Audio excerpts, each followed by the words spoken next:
एक तरफ प्रधानमंत्री मोदी हैं जो मूड सेट करते हैं, मुद्दा सेट करते हैं, पूरे देश में घूम घूम कर ये प्रचार कर रहे हैं कि अगर कांग्रेस सत्ता में आई तो दलितों, आदिवासियों का आरक्षण छीन कर मुस्लिमों को दे दिया जाएगा। और इधर राहुल गांधी इसे पहले चरण के आकलन के बाद बीजेपी की बौखलाहट बता रहे हैं।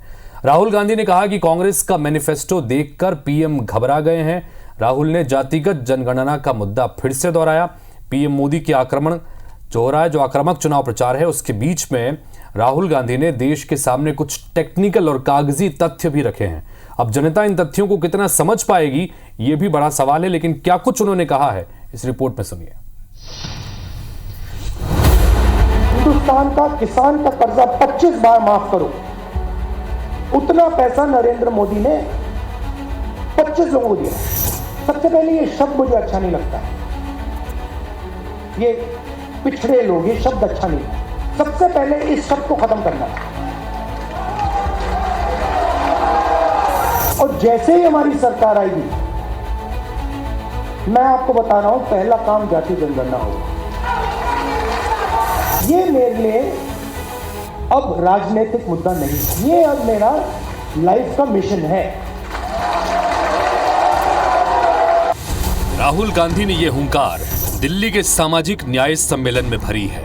राहुल ने कहा कि कांग्रेस का मैनिफेस्टो देखकर पीएम घबरा गए हैं। राहुल ने पीएम मोदी के हर आरोपों का जवाब दिया। जातिगत जनगणना पर राहुल ने कहा कि पीएम मोदी कहते हैं कि देश में केवल 2 जातियां हैं, अमीर और गरीब। तो गरीबों की लिस्ट निकालिए, उसमें आपको दलित, आदिवासी, ओबीसी मिल जाएंगे, लेकिन अमीरों की लिस्ट में आपको ये तीनों समुदाय के लोग नहीं मिलेंगे। राहुल ने कहा कि सामाजिक न्याय उनके लिए एक राजनीतिक मुद्दा नहीं है, ये उनकी लाइफ का मिशन है। और फिर कहते हैं हिंदुस्तान में सिर्फ 2 जात हैं, अमीर और गरीब। ठीक है, अगर आप ये बात मानते हो कि हिंदुस्तान में सिर्फ 2 जात है, अमीर और गरीब, तो मैं आपसे कहता हूं कि गरीबों की लिस्ट निकालिए, उसमें आपको ओबीसी, दलित, आदिवासी मिल जाएंगे। और अमीरों की लिस्ट निकालिए, उसमें आपको एक दलित, एक आदिवासी, एक पिछड़ा नहीं मिलेगा। ये मेरे लिए अब राजनीतिक मुद्दा नहीं है, ये आप बात समझ लीजिए।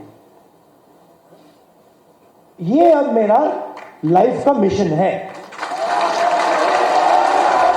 राहुल ने कहा कि देश की बड़ी 200 कंपनियों के मालिकों में से 25 लोगों को नरेंद्र मोदी ने 16 लाख करोड़ रुपए दिए हैं।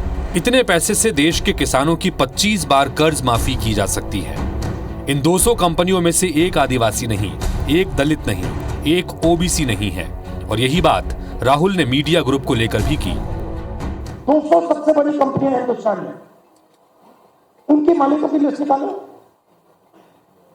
16 लाख करोड़ रुपए, 16 लाख करोड़ रुपए उन 200 में से 25 लोगों को नरेंद्र मोदी ने दिया है। 16 लाख करोड़ रुपया, मतलब अगर आप 25 बार किसान कर्जा माफ करो, हिंदुस्तान का किसान का कर्जा 25 बार माफ करो, उतना पैसा नरेंद्र मोदी ने 25 लोगों को दिया है। बड़े बड़े पत्रकार हैं, जो एंकर्स हैं, मैंने इनके नाम निकालने शुरू किए। 95% का इनमें एक है ही नहीं, एक ओबीसी नहीं है, एक ओबीसी एंकर नहीं है हिंदुस्तान में।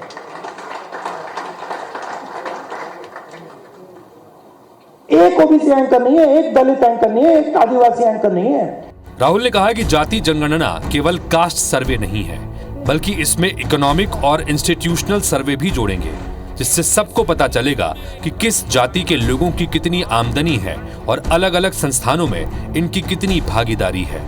तो कुल मिलाकर राहुल गांधी ने जातिगत सर्वे को आधार बनाकर देश के इकोनॉमिक सिचुएशन के एक्सरे का दावा किया है। लेकिन देखना होगा कि पीएम मोदी के धुआंधार चुनाव प्रचार के बीच राहुल अपनी टेक्निकल और कागजी लैंग्वेज को जनता तक कितना पहुंचा पाते हैं। Election desk, IBC 24। तो राहुल गांधी अपना काम कर रहे हैं, विपक्ष के गठबंधन के कांग्रेस पार्टी के उम्मीदों का बहुत बड़ा केंद्र राहुल गांधी हैं।